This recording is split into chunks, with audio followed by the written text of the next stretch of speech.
పక్క రాష్ట్రాలలో పెద్ద పెద్ద డ్యాములు కడుతున్నారు. కర్ణాటక, మహారాష్ట్రలో డ్యాములు కడుతున్నారు. ఆ డ్యాములు ఆపు చంద్రబాబు గారు. ఆ డ్యాములు ఆకపోతే, ఆ డ్యాములు పూర్తయితే మన రాష్ట్రానికి నీళ్లు రావు. మన రాష్ట్రానికి నీళ్లు రాకపోతే నువ్వు చరిత్రహీనుడుగా మిగిలిపోతావని రాజశేఖర రెడ్డి గారు చంద్రబాబుకు చెప్పినా కళ్ళు తెరుచుకొని నిద్రపోయాడు తప్పితే ఆ ప్రాజెక్టులను ఆపలేదు. ఈ రోజు మనకు నీళ్లు రావడం లేదు, సాగుకు నీళ్లు లేవు, కరెంటుకు నీళ్లు లేదు, తాగడానికి నీళ్లు లేవు మన రాష్ట్రంలో. 50 రూపాయలను హాసిపోని 625 రూపాయలు చేసిన ధనుడు చంద్రబాబు గారు. వరల్డ్ బ్యాంకుతో ప్రతి సంవత్సరము నేను కరెంటు ఛార్జీలను పెంచుతాను అని ఒప్పందాలు చేసుకుని సంతకాలు చేసిన ధనుడు ఈ చంద్రబాబు గారు. ఉచిత విద్యుత్ ఇస్తే బట్టలు ఆరేసుకోవడానికి తప్ప దేనికి తరం కాదని హేళన చేసిన వాడు చంద్రబాబు గారు. కరెంటు ఛార్జీలను అమాంతంగా పెంచేసి అవి కట్టాలి అని రైతులని ఒత్తిడి చేసి అవి కట్టకపోతే వారి మీద కేసులు పెట్టి ప్రత్యేకమైన పోలీస్ స్టేషన్లను పెట్టి భయంకరంగా హింసించారు చంద్రబాబు గారు. అందుకు నిరసనగా రాజశేఖర రెడ్డి గారు అప్పుడు 13 రోజులు నిరాహార దీక్ష చేస్తే ఆఖరి రోజున ఆందోళన జరిగి బషీర్బాగ్ లో కొంతమంది పోలీస్ కాల్పుల్లో చనిపోతే చంద్రబాబు గారు పరామర్శించడానికి వెళ్లారు. ఎవరు అనుకున్నారు? చనిపోయిన రైతు కుటుంబాలని కాదు, వాళ్ళని కాల్చిన పోలీసులని పరామర్శించారు చంద్రబాబు గారు.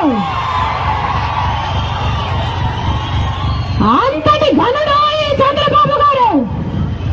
ఆ కుటుంబాలు ఆర్థిక ఇబ్బందుల్లో ఉన్నాయి, వారికి సహాయం చేయమని రాజశేఖర రెడ్డి గారు చంద్రబాబు గారికి చెబితే ₹1 అంటే ₹1 కూడా వారికి సహాయం చేయలేదు. ఆ తర్వాత రాజశేఖర రెడ్డి గారు ముఖ్యమంత్రి అయిన తర్వాత చంద్రబాబు గారి హయాంలో చనిపోయిన రైతు కుటుంబాలకి ₹1,00,000 ఎక్స్గ్రేషియా రాజశేఖర రెడ్డి గారు ఇచ్చారు. ఇక్కడున్న పాలేరు షుగర్స్, ఇదే జిల్లాలో పక్కనే ఉన్న పాలేరు షుగర్స్ ని చంద్రబాబు గారు ముఖ్యమంత్రిగా ఉన్నప్పుడు ఆయన మనిషికి నామా నాగేశ్వరరావు గారికి కారు చౌకగా కట్టబెట్టేశారు చంద్రబాబు గారు. 150 ఎకరాలున్న యూనిట్ అది. ఆ రోజు 100 కోట్లు విలువ చేసింది.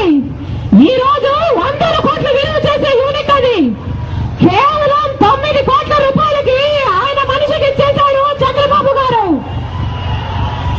దాంట్లో పెట్టుబడి పెట్టిన 1000 మంది రైతులకి కనీసం షేర్ క్యాపిటల్ డబ్బులు ఇవ్వాలని, డివిడెండ్ ఇవ్వాలని ఇంగితం కూడా లేకుండా 1000 మంది రైతులని ముంచేశారు ఈ చంద్రబాబు గారు, నామా నాగేశ్వరరావు గారు. 100 మంది ఉద్యోగాలు కోల్పోయి ఆ రోజు రోడ్డున పడితే ఈ చంద్రబాబు గారు, నామా నాగేశ్వరరావు నవ్వుకున్నారు తప్పితే ఏ ఒక్కరికి సహాయం చేయలేదు. ఆ రైతుల ఉసురు తప్పకుండా చంద్రబాబు గారికి, నామా నాగేశ్వరరావు గారికి తప్పకుండా తగులుతుంది. ప్రభుత్వ రంగ సంస్థ అంటే అది ప్రజల ఆస్తి. కానీ అత్త సొమ్ము అల్లుడు దానం చేసినట్టు మన రాష్ట్రంలో 50కి పైగా ప్రభుత్వ రంగ సంస్థలను చంద్రబాబు గారు చిన్న చిన్న ముక్కలు చేసి పప్పు బెల్లాల్లో ఆయన మనుషులకు కట్టబెట్టేశాడు చంద్రబాబు గారు.